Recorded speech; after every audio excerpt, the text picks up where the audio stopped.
Hi, in this video we are going to discuss complex sentences in this essay. So first look at the essay prompt. Nowadays people are using more consumer goods like refrigerator or washing machine. Does this have more advantages or disadvantages?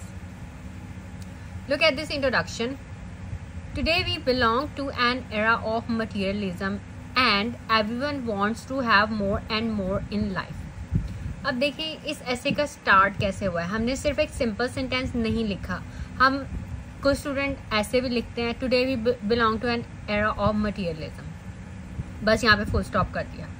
लेकिन हमने ऐसा नहीं किया. हमने and लिखकर और उसको इस सेंटेंस को आगे एक्सटेंड किया, आइडिया को एक्सटेंड किया. Everyone wants to have more and more in life. ठीक है, अगर यहाँ पे आप फुल स्टॉप लगा के ये एक नया सेंटेंस स्टार्ट कर देंगे तो ये दो सिंपल सेंटेंसेस हो जाएंगे. तो आपने सिंपल सेंटेंसेस अपने ऐसे में लिखने हैं लेकिन ज्यादा नहीं लिखने. आपका ऐसे जो है it should be a mixture of simple sentences, compound sentences, complex sentences and conditional sentences. Means complex, compound, conditional and simple sentences. Okay, look at the next sentence. Things like a fridge, TV and washing machine were the luxuries of yesteryears, but have become the necessities of today. अब ये compound sentence है. ठीक है, ये बस आप compound sentence का ये for and nor but or yet so, जहाँ पे ये and but ये वर्ड्स यूज हो रहे हैं वो कंपाउंड सेंटेंसेस हैं. तो अब यहाँ पे बट यूज हो रहा है, दिस इज कंपाउंड सेंटेंस. ठीक है, there are many advantages and disadvantages of this phenomena. हम यहाँ पे भी फुल स्टॉप लगा सकते थे लेकिन नहीं लगाया. हमने इसको कंपाउंड सेंटेंस बनाया है बाय एडिंग दिस बट और फिर हमने आइडिया को एक्सटेंड किया. But the disadvantages definitely outweigh the advantages. अब इसमें इंट्रोडक्शन में कोई भी सिंपल सेंटेंस नहीं है. ठीक है, कोई भी सिंपल सेंटेंस नहीं है. हमने सिंपल सेंटेंसेस में कुछ ऐड करके एंड यूज करके बट यूज करके हमने उसको सिंपल सेंटेंस नहीं रहने दिया. ठीक है, आपने भी जब ऐसे लिखना है तो आपने सिंपल सेंटेंसेस लिखने हैं लेकिन सिंपल सेंटेंस तो बहुत इजी है लिखना, लेकिन आपने सब सेंटेंसेस लिखने हैं. Every sentence structure you have to write in your essay in order to get your desired band scores. Now look at the first body paragraph. On the positive side, the quest for material possessions is what keeps the society going. ये simple sentence है. ठीक है, इसमें हमने कोई conjunction, कोई मतलब subordinate conjunction कुछ भी नहीं यूज किया. ठीक है, ये एक सिंपल सेंटेंस है. People work hard to fulfill their needs and achieve their goals. अब इसमें हम ये भी लिख सकते थे people work hard to fulfill their needs and full stop. No, हमने and लिख के उसको थोड़ा एक्सटेंड कर दिया. थोड़ा सा मतलब आप एंड यूज करके, बिकॉज यूज करके, व्हेन यूज करके, देन, बट ये यूज करके आप थोड़ा आइडिया को एक्सटेंड कर दिया करें अपने सेंटेंसेस. इस तरह से आपके सेंटेंसेस और ज्यादा आप अच्छे तरीके से लिख सकते हैं. And achieve their goals. It is people's right to own the comforts of life. Now this is also a simple sentence. Secondly, because of the demand for such things the national economy is boosted. अब because use करके आगे हमने comma use किया और इस idea को extend कर दिया. Because of the demand for such things the national economy is boosted. Manufacturing units provide round the clock employment to thousands of people to produce things in bulk.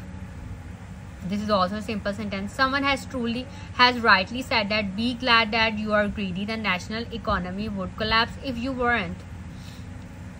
अब ये भी conditional sentence है कि अगर आप ऐसे नहीं होते तो नेशनल इकोनॉमी कोलैप्स हो जाती. ये कंडीशनल सेंटेंस है. ठीक है, what is more when demand is more and mass production is done, comma then the cost of things is cut down and the consumer is ultimately benefited. तो इस तरह से अब हमने कंडीशनल सेंटेंस भी देख लिया, इसमें इफ यूज हुआ है.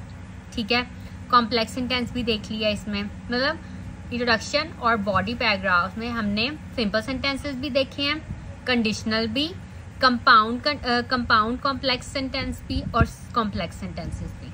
ठीक है, तो इस तरह से आपने अब आप कुछ स्टूडेंट सिर्फ ऐसे लिखते हैं, वो सिर्फ सिंपल सेंटेंसेस लिखते हैं, ऐसा नहीं करना आपने अभी हमने सिर्फ इंट्रोडक्शन और body biography, first body biography पढ़ा, इसमें हमने 4 सेंटेंस स्ट्रक्चर्स देख लिए, बल्कि आप 5 कह लें, ठीक है। Simple, compound, complex, compound complex and conditional.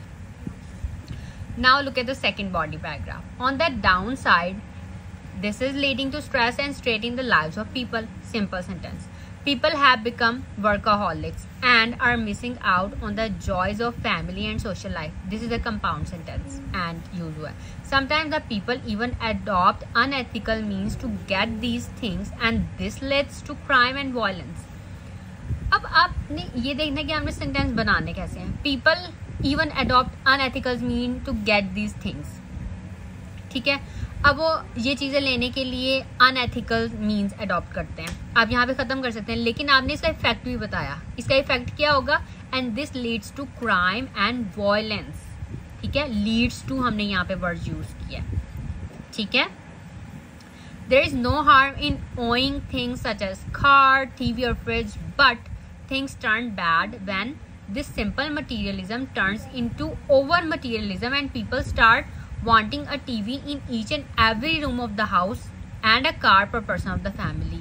इसमें अब कितने ये यूज हो गए? when यूज हुआ है, but यूज हुआ है, and। तो ये जो है इस तरह के सेंटेंस आपको लिखने आने चाहिए। इस सेंटेंस को देखें और इसको अच्छी तरह से देख के इसको खुद लिखने की कोशिश करें कि आप किस तरह से लिखते हैं, ठीक है।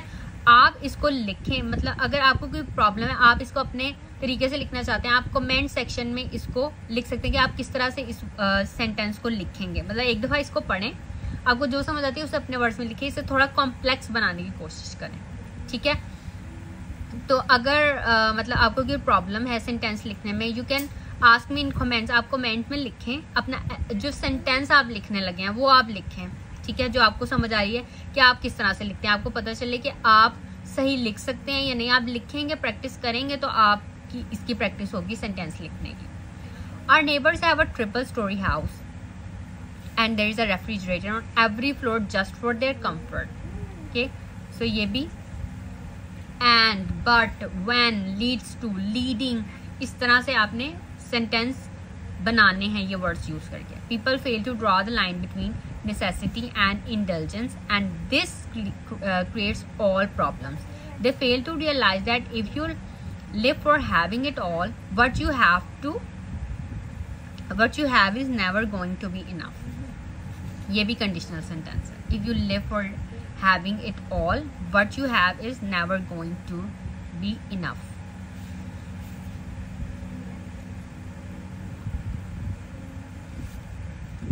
The most significant disadvantage of excessive materialism is on the environment. ये भी सिंपल सेंटेंस है। नेक्स्ट भी सिंपल है, ठीक है। Now it look at this sentence. It is a bitter truth that a society in which consumption is artificially stimulated in order to keep production.